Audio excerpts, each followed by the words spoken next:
Naisumite na sa DOJ ng kampo ni Janet Lim Napoles ang kanyang extended affidavit at kumpletong listahan ng mga umano'y nakatransaksyon niya sa pork barrel scam. Bago mag-alas 3 kanina, dumating sa DOJ ang abogado ni Napoles para iabot ito kay Justice Secretary Leila de Lima.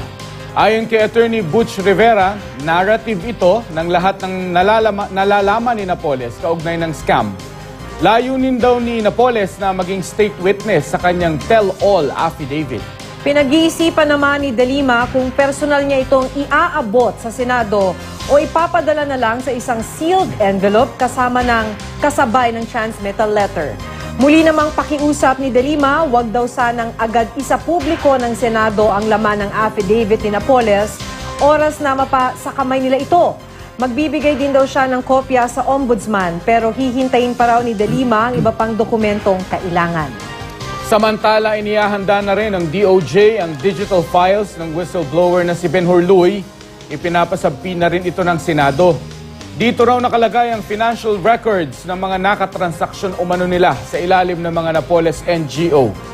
Sa Miyerkules ang deadline nito.